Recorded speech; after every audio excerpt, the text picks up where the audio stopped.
This week for history, we're going to focus on the three different levels of government here in Australia.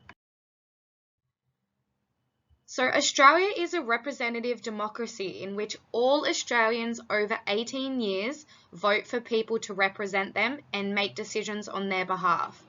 There are three levels of government in Australia, and we vote to elect representatives to each of these levels. So the three levels being federal, state or territory, and local.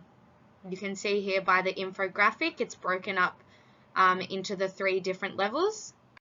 So this slide is a division of powers. It shows how each different level of government breaks down their responsibilities, and what they're responsible for is listed in each of the boxes.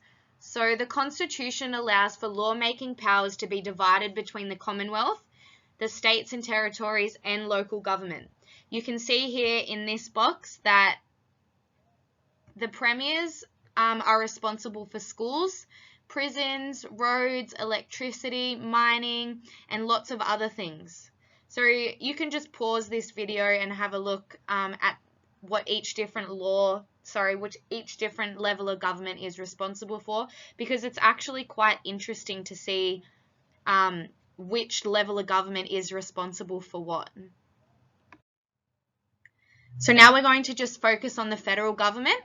The decision-making body of the federal government is Federal Parliament, which consists of two houses, one being the House of Representatives and the other being the Senate. The leader of the federal government is called the Prime Minister, and we know that at the moment the Prime Minister of Australia is Scott Morrison. A federal election must be held every 3 years because Australia's constitution limits the term of members of the House of Representatives. Representatives elected to the House of Representatives are called members of the House of Representatives, and there are 151 members, and each member represents a separate division or electorate in Australia. Representatives elected to the Senate are called senators. They represent a whole state or territory. There are 12 senators for every state and 2 senators for each territory. Senators representing states are elected for a term of 6 years. So a term in this means how long that they're in government for. That's their term. So they're elected for a term of 6 years, with senators representing territories, and they're elected for a term of 3 years. Federal government responsibilities include foreign affairs, social security, industrial relations, trade, immigration, currency, and defence. Here we're going to focus on state and territory government. So at the moment, our Premier of New South Wales is Gladys Berejiklian, which I'm sure you've seen her on the news basically every day. This decision-making body of state government is the state parliament, which meets in the Parliament House of the particular state, which ours is New South Wales. Each state parliament, except for Queensland, is made up of 2 houses. Representatives elected to state parliaments are generally known as members of the Legislative Assembly, or members of the House of Assembly, or members of the Legislative Council. The leader of a state government is called the Premier. The Northern Territory and the Australian Capital Territory have a different arrangement. Each territory parliament has one house called the Legislative Assembly. The leader of each territory government is called the Chief Minister.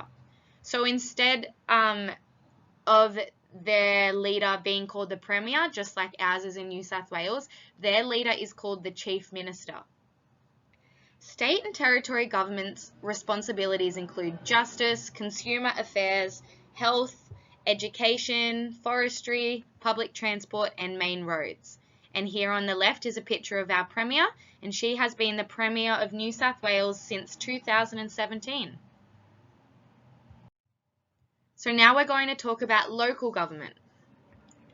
So the decision-making body of local government is usually called the City Council or Shire Council, depending on where it falls.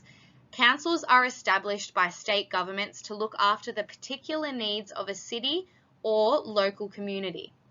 The people's representatives who form the council are called aldermen or councillors. The head of the council is the mayor or the shire president. Local government responsibilities include local road maintenance, garbage collection, building regulations, land subdivisions, public health, and recreation facilities such as swimming pools. So they're the council that looks after the main things within that town or shire. The City of Parramatta, so what's local to Rydalmere, is a local government area located west of central Sydney in the Greater Western Sydney region. Parramatta Council is situated between the City of Ryde and Cumberland, where the Cumberland Plain meets the Hornsby Plateau. The Lord Mayor of the City of Parramatta Council has been elected in their term since the 23rd of September 2019 and is the Right Worship Bob Dwyer, a member of the Liberal Party. The Lord Mayor is elected for a two-year term with the Deputy Lord Mayor for 1 year by the councillors at the first meeting. So there'll be seeing as he has been in a term since 2019 and is only elected for a 2-year term, we can see here, then there must be a vote coming up to either re-elect him or for someone else to take over the job of being Lord Mayor. So here's your activities for this week. There's 4 questions, and I want to congratulate everyone on last week's questions. I know there was a lot more engagement and a lot more people answered the questions and did a great job at answering the questions. And seeing as there is only 4, there is no reason that you shouldn't really be answering them. So the first one is you need to list the state and territory government responsibilities. The second question is asking you to give the name of the head of council. The third, the decision-making body of the federal government is federal parliament, which consists of 2 houses, and you need to list which of these these 2 houses are called, sorry. And the last question is how often is there a federal election held? So it would be easier for you just to read back through the slides, or if you learn through listening to me speak, then you might have to restart the video to get your answers. And of course, these are uploaded into your Google document, and don't forget to comment in the private comments section and let me know when you finish so then I can go on and give you some feedback.